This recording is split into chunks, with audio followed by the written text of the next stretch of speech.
pero a medida que pasaban las horas encontraron la ropa de Débora, encontraron hoy hace un rato la carpa también, con manchas de sangre. El hombre que se desentendió dijo: yo no sé nada, no sé qué pasó, no tengo idea, solo sé que tiré la carpa en algún lugar y por qué la tiraste no sé por qué, y lamentablemente terminé en esto. Vos sabés que cuando hablamos un rato con Tania, ella nos decía: yo tuve buena relación con este hombre en algún momento, pero después cuando vi que iba, volvía con mi mamá y se peleaban, y en algún momento mi mamá me dijo: bueno, esto a veces pasa, el amor no sabe dónde te lleva.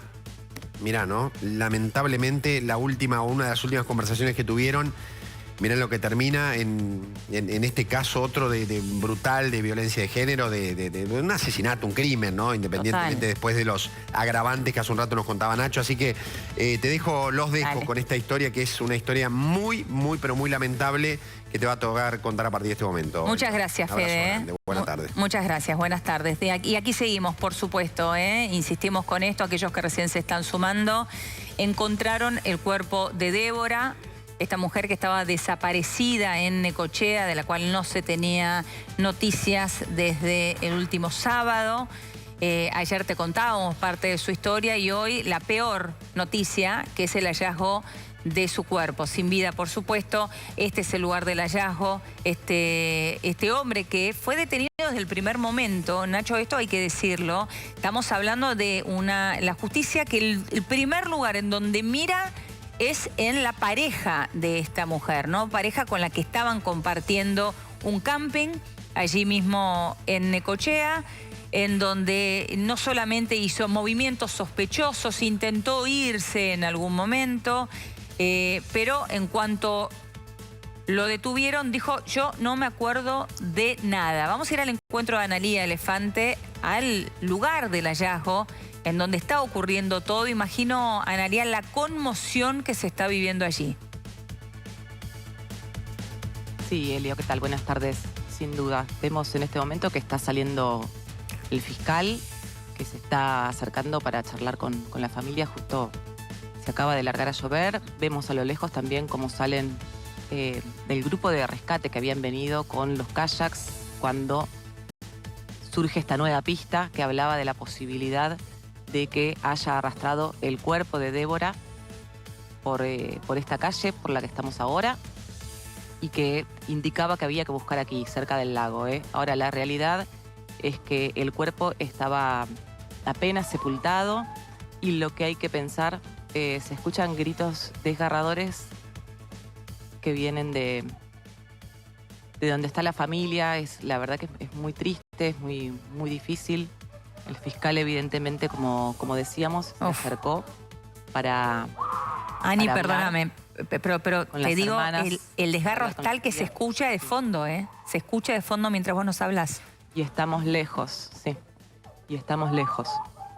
Pero decíamos, Walter, el fiscal acaba de salir de la zona del hallazgo, y si bien ellas ya se las notaba conmovidas, se las notaba tristes y ya con poca esperanza, la realidad es que la confirmación oficial que llega de la mano del fiscal, que es la persona con la que estuvieron entrevistándose hoy durante todo el día. Varias veces ellas fueron hasta la fiscalía, después vinieron a seguir cada una de las pistas, cada uno de los rastros. Nadie esperaba lo peor, pese a que casi que por todas las pruebas que se iban recolectando, costaba creer en otra cosa. Claro. Costaba pensar que ella podría haberse escapado, porque durante tanto tiempo, al principio, la ilusión de que ella haya podido escaparse de este hombre violento que le había pegado. Ella llegó a mandarle un mensaje poquito después de las 10 de la noche. Primero le mandó un mensaje a su hija diciéndole que la amaba, que le iba a ver pronto, que se iban a encontrar pronto.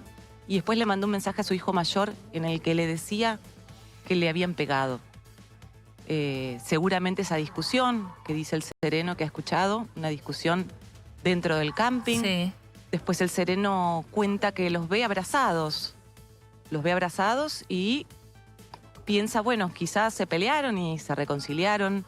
Ahora, la pregunta que enseguida se hicieron los investigadores es si en ese momento en el que el sereno estaba abrazando a Débora, realmente la estaba abrazando o estaba sosteniendo el cuerpo que después iba a trasladar aquí del otro lado de la calle para enterrar a muy poca profundidad, porque, Elio, recordemos que ellos llegaron como mochileros, que apenas traían una mochila y una carpa, que no tenían elementos, no tenían personas conocidas acá con un vehículo para que lo ayudara, en este caso a él, al femicida, a deshacerse del cuerpo. No tenían herramientas encima como para, uno piensa, hacer un pozo. Todas las posibilidades que se fueron barajando daban cuenta de que si él había terminado con la vida de Débora, el cuerpo tenía que estar acá, muy cerca, muy cerca.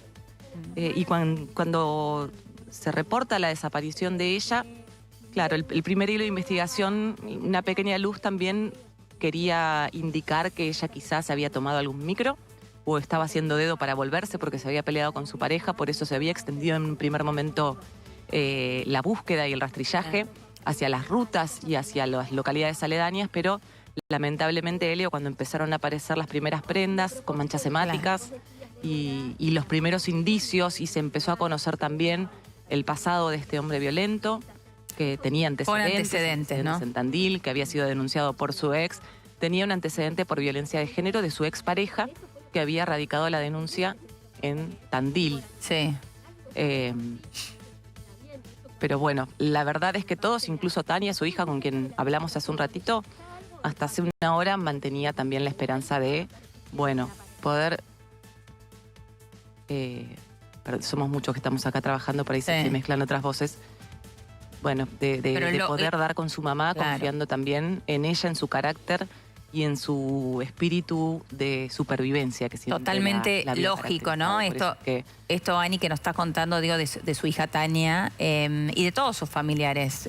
Siempre los familiares, lamentablemente, cuando nosotros somos testigos de estos hechos, se aferran hasta la última cuotita de esperanza. Cuando todo igualmente te indica que lamentablemente el camino es trágico, igualmente los familiares, claro, eso es una forma de defensa natural, ¿no? Ante semejante tragedia que nadie quiere vivir, nadie querría vivir, por supuesto. Ahora, me quedé con esto que nos contaba Sani, es decir, que el día, esa noche, en esa pelea que mantuvieron en el camping, Débora llega a mandarle un mensaje a su hijo mayor diciéndole que la habían golpeado.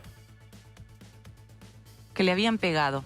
Eso nos contó Tania hace un ratito. Primero le manda un mensaje a Tania saludándola, diciéndole que la amaba, que se veían pronto, contándole que recién en ese momento estaba consiguiendo tener wifi para poder comunicarse. Es una zona que está un poco alejada y que hay zonas que no tienen señal. Y ella estuvo también algunas horas sin datos. Por eso ella en un primer momento, cuando le vuelve a enviar un mensaje y no le llega, piensa, bueno, quizás se quedó sin datos o está sin señal, no tiene wifi. Pero después de mandarle este mensaje a Tania, a su hija, nos contaba hoy Tania que le había llegado a mandar un mensaje a un hijo mayor que tenía Débora, al hermano de Tania, diciéndole eso, que le habían pegado.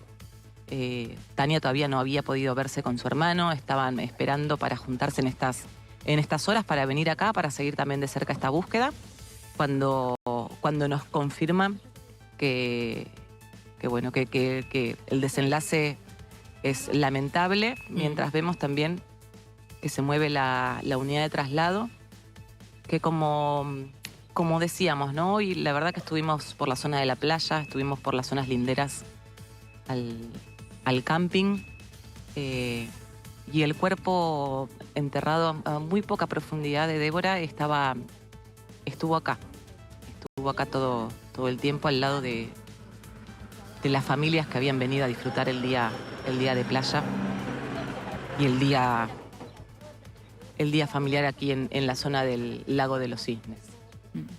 Ani, ¿qué familiares están allí? Digo, me quedé muy impactada y conmovida con los gritos desgarradores. ¿Qué familia está de Débora allí? Sí. Acá están Natalia y Janina, que son las hermanas, y está la tía también. Hoy tuvimos la oportunidad de hablar con Natalia hace unas horas. Natalia vino de Villa Cacique, la localidad en la que vive toda la familia. Están la mamá y el papá y tampoco podemos dejar de pensar en ellos, ¿no? En la mamá y el papá de Débora, que estaban constantemente de guardia con el teléfono esperando que lleguen noticias de alguna de sus otras dos hijas que habían viajado hasta acá. Llegaron el día de ayer para estar acá cerca. estaban alojándose en la casa de su tía, de la hermana de Débora, que según nos cuentan vive acá, en la localidad de Necochea, y estaban esperando incluso a reunirse en estas próximas horas con Tania y con un hermano mayor. Débora tenía 3 hijos, Tania, la del medio, que cumplía años en estos días. Hace unos días, ayer había sido el cumpleaños del hijo menor. Sí. Y eso llama la atención también. No ayer, no, El no domingo. digo bien ayer, el domingo Sí. había sido el cumpleaños del hijo más pequeñito. Y ahí es cuando ellos dicen, hay algo que no está bien, porque no se hubiera perdido nunca el cumpleaños de su niño, porque entienden que la intención de ella era viajar para estar con él. Y en el caso de no poder estar allí en Villa Cacique, la intención era, sí, seguro, mandarle un mensaje, hacerle una llamada, hacerle una videollamada. Por eso entendemos que debe estar ya en viaje Tania, mientras esto es realmente insólito. El parque que había estado cerrado durante estas horas, así como escuchábamos recién el llanto desconsolado de las hermanas que siguen acá, ya se escucha la música, porque la actividad aquí en el Lago de los Cisnes ya está continuando, ¿eh? Ya se encendió la música y ya se abrirá para que la gente pueda seguir paseando. Es impactante lo que vimos hoy también durante toda la mañana, lógicamente. Qué locura. Hay gente que estaba tomando clases de surf. Ahora, te hago una consulta, Ani, perdóname, ¿no? Es una escena del crimen. Claro. Sí. ¿Cómo sigue la actividad Sí. allí? Tienen que No cortar sé si todo. escuchan la música como escuchaban los gritos. Lógicamente, Nacho. Lógicamente. Ahí creo, mira, se está acercando alguien que notó lo mismo. Es una Sí. locura. Alguien del cuerpo policial, haciendo una seña diciendo no puede Claro. ser. Tenemos de un lado de la calle a las hermanas llorando, todavía incrédulas, sin ganas de aceptar la noticia que les acaba de llegar. Y por otro lado, música que no pasaron ni 10 minutos del hallazgo.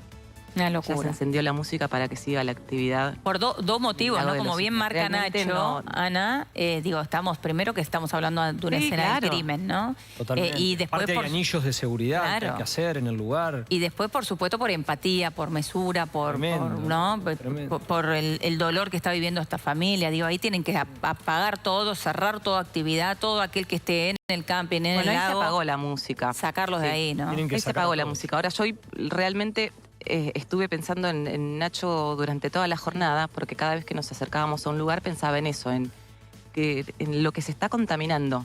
Como les contaba Claro. hace un ratito, el lago hasta hace media hora estaba lleno de familias que estaba disfrutando del día. Se estaba buscando, con Bueno. suerte, a una persona herida.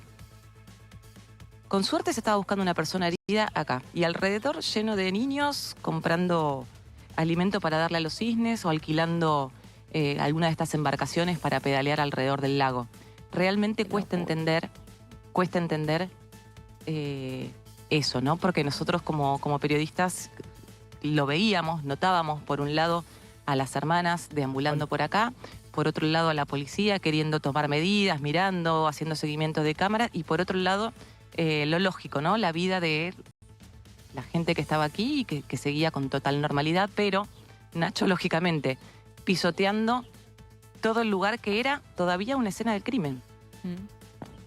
Ahora, Nacho, esto es un procedimiento que obviamente le corresponde a la policía, ¿no? Tiene que ir y decirle, porque ahí no podés esperar el sentido común de los dueños del camping o de No. quién. Digo, la policía tiene que ir y Eso decir, le bueno, corresponde al fiscal. ok, el fiscal entonces. El fiscal es el fiscal instructor por el Código de Procedimiento de la Provincia de Buenos Aires. Y lógicamente está la jueza de garantías, Sí. que en este caso son las dos autoridades que intervienen en la investigación y por lo tanto van dándole indicaciones a la policía, que es el auxiliar natural de la justicia. A ver, esto estaba totalmente claro. Es decir, esto que ocurrió estaba totalmente claro. ¿Por qué? Porque acá se unían 3 principios básicos de cualquier investigación criminal. Se unía la ocasión, se unía la oportunidad y se unía el motivo. Sí. La ocasión, estaba claro que acá había una pareja que era conflictiva, que tenían una relación de idas y vueltas, lo dijo la misma familia.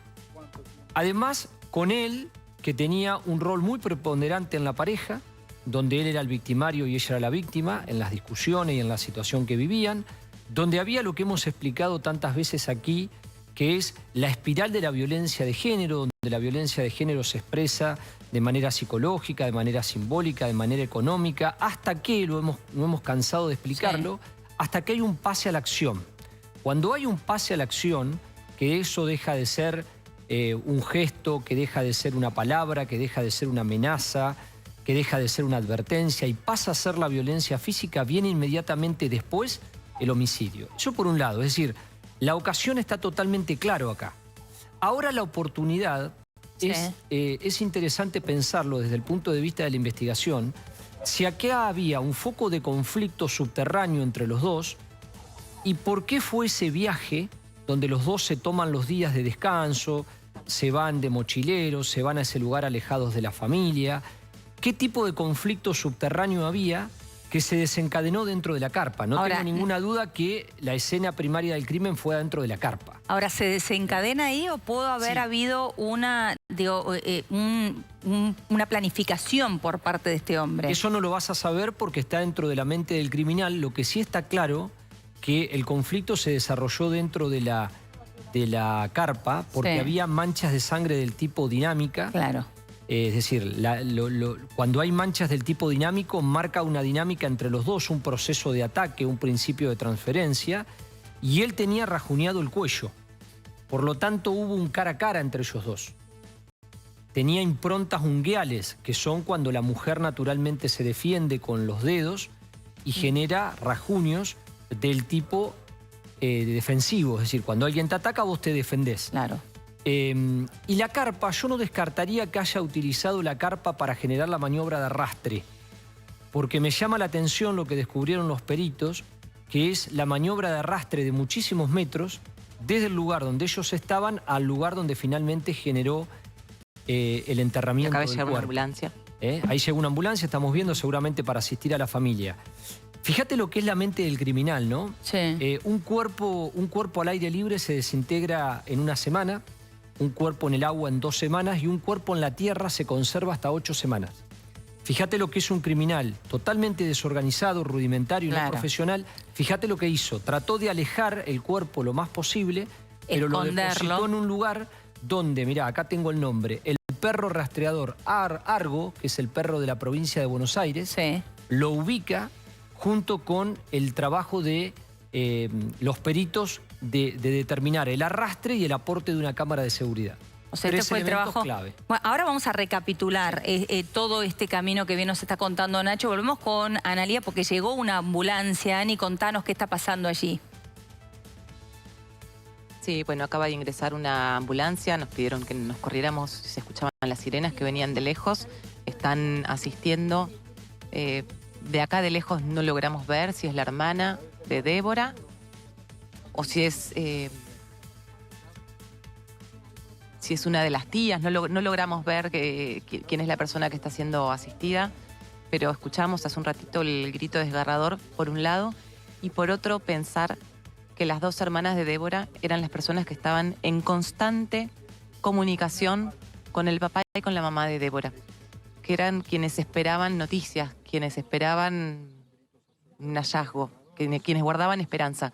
Así que imaginamos también que estas 2 mujeres que vinieron a buscar a su hermana, encima de estar aquí cerca, anoticiándose del peor desenlace, son además las encargadas de ahora también cuidar a sus padres, que acaban de perder de manera muy violenta a una hija que había venido de manera espontánea a pasar unos días a Necochea, a desenchufarse un rato y a reencontrarse prontamente con sus hijos, con quienes iba a pasar los próximos días. Le había comprado un pasaje para que su hija Tania, que estudia en La Plata, pudiera viajar hasta Barker para encontrarse, para pasar unos días juntas. Era muy compañera, nos había contado Tania hace un ratito, que siempre estaba atenta a ella, a lo que le pasara. A Tania no le gustaba para nada el vínculo que tenía con Ángel. Al principio le cayó bien, nos contaba, después empezó a notar algunas cosas que no daban lugar de manera fehaciente a violencia física, pero sí que su mamá cada tanto se ponía mal, que se peleaban, que se distanciaban, que después volvían. Débora le había contado que algunas veces se peleaban, pero que ella estaba enamorada y que, bueno, que terminaban volviendo, que entendía a su hija si su hija, en tal caso, estaba enamorada de alguien que no le era conveniente o que no le era correspondido, porque ella también le pasaba cada tanto sufrir por amor, en este caso por este hombre, por Ángel Gutiérrez, que pasó en muy pocas horas de aprendido y de una persona de interés para que dé cuenta de lo que podría haber sucedido. En apenas pocas horas, la jueza de garantías dio lugar al pedido de prisión preventiva y pasó en poquitas horas, sin que hubiera grandes hallazgos, de ser una persona de interés, aprendida y que tenía que dialogar con la policía, a ser directamente un detenido acusado del femicidio de Débora Bulacio, de 38 años. Sumamos a esta información que nos está trayendo Analía, y antes de meternos con recapitular cómo fue la cronología de los hechos, Ani, te pregunto, ¿la ambulancia está asistiendo a la familia en este momento? ¿Están más tranquilos? ¿Qué alcanzás a ver? Imagino la distancia, por supuesto, por prudencia, para dejarles espacio. Sí, bajaron 2 personas del SAME que se fueron directamente a atender a las familiares de Débora que estaban aquí en la zona. Ninguna ha sido subida a la ambulancia, posiblemente se haya descompensado alguna de ellas. Además de todo y del momento realmente espantoso que tienen que estar viviendo, son 3 personas que están desde muy temprano acá, que no las hemos visto frenar para comer algo, para tomar algo, que están en constante comunicación con sus padres, con los hijos de Débora.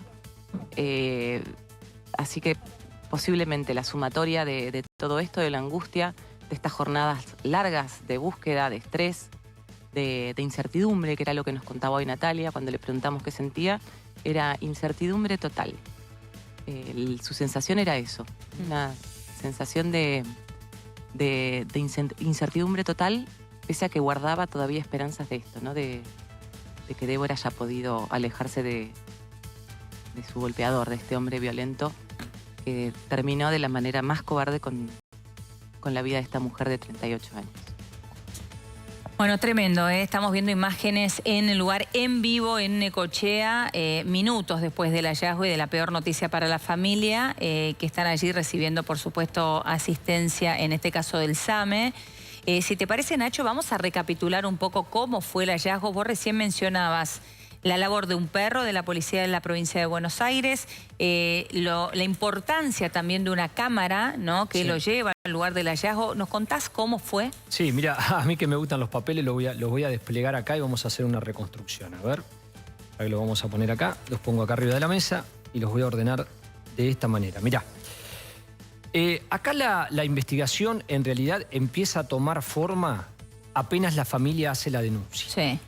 Porque esto es armar como un rompecabezas y creo que tuvo muy buen criterio el fiscal, hay que marcarlo, ¿no? Porque siempre los criticamos. En este caso, yo creo que el fiscal Walter Pierretegui y también la jueza de garantías Aida Letts, también con el superintendente de investigaciones Daniel Agüero de la Policía de la Provincia de Buenos Aires, todos se pusieron de acuerdo para decir, acá hay un potencial femicida. Entonces, como hay un potencial femicida, lo tenemos que detener.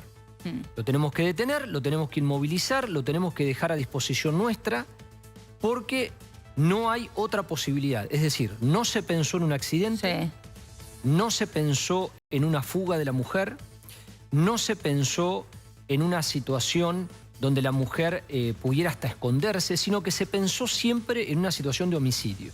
Es decir, cuando nosotros empezamos a trabajar ayer a la tarde, a la mañana en realidad, vino Rocío, nuestra productora, y me dice, che, mirá este caso de Necochea. Cuando lo vimos y lo empezamos a leer, tenía que ver directamente con esto que fue desarrollando la investigación. Y mirá cómo va tomando fuerza. Los testigos dicen, primer punto, Elio, para hacer esta reconstrucción que vos me pedías. Mirá, los testigos dicen, sí, efectivamente, hubo discusiones el sábado. ¿Cuánta? Preguntaron los investigadores. ¿Hubo una discusión? ¿Hubo 2? ¿Hubo 3? No, hubo varias. Pero, dijo específicamente el sereno más otras 2 personas, eran discusiones y había como reconciliaciones. Discusiones como reconciliaciones. Eso un buen investigador tiene que decir, estamos frente a una espiral de violencia de género.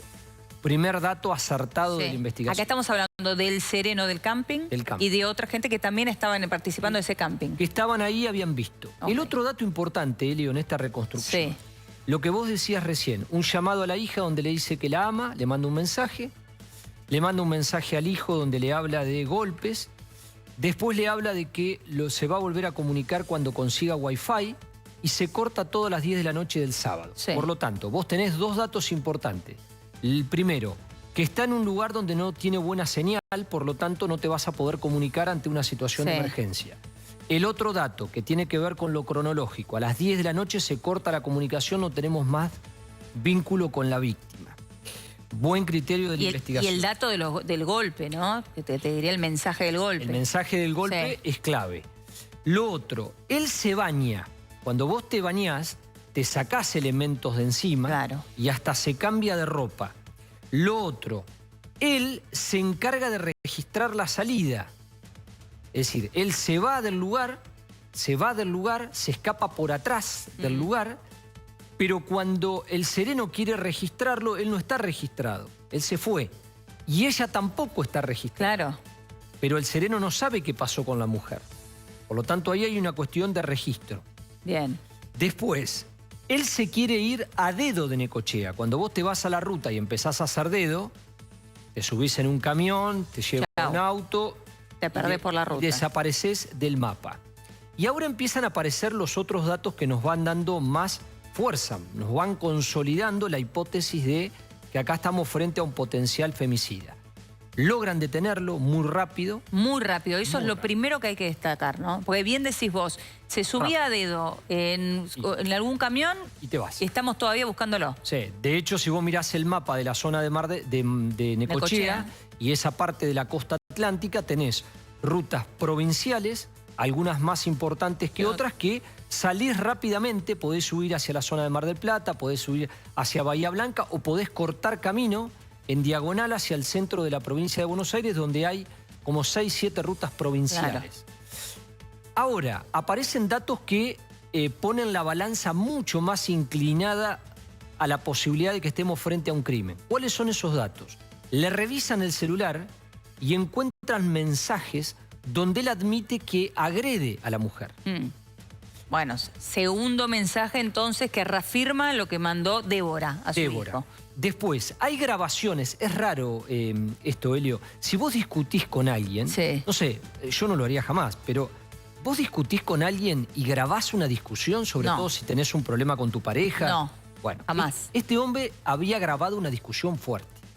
¿Para qué? No lo sabemos. Forma parte de su mente criminal. Sí. Después, cuando vos vas al escenario en sí, que esto también es muy importante, encuentran el alambrado dañado. El alambrado dañado en un lugar muy particular que conecta donde estaba la carpa, Sí. el alambrado y una salida rápida hacia la zona arbolada, hacia el lago y posteriormente hacia el mar. Por lo tanto, si vos tenés que guiar una búsqueda, decís, bueno, acá tenemos un principio rector que es la carpa, el alambrado roto, el lago y posteriormente el mar. La arboleda, el lago y el mar. Son 3 lugares a poner la lupa y Sí. decir, che, a ver, miremos de qué manera está roto el alambrado. Claro. Si se rompió con una herramienta, si se rompió por un forcejeo, si está cortado de manera... No, preguntarle a Sereno, ¿este alambrado ya estaba Ya roto? estaba roto. Faltaba, Esa- sí, lo estábamos por arreglar. No, estaba perfecto, eso lo sabe, claro. Eso es muy importante. Lo otro, la zona arbolada ideal, porque Sí. vos cuando entras en una arboleda, como esa que estamos viendo, entras como una especie de túnel oscuro. Acordate lo que pasó con Loan en Corrientes. Sí. Los que secuestraron a Loan lo sacaron de un lugar así. Claro, y que nadie es te ve. oscuro y nadie te ve. Lo otro, el lago que estamos viendo ahí. Sí. Yo decía más temprano que cuando vos tirás un cuerpo a un espejo de agua que no tiene mayor corriente, como este, el cuerpo se sumerge naturalmente y cuando se producen los procesos cadavéricos, el cuerpo sale a línea de flotación a las 72 horas.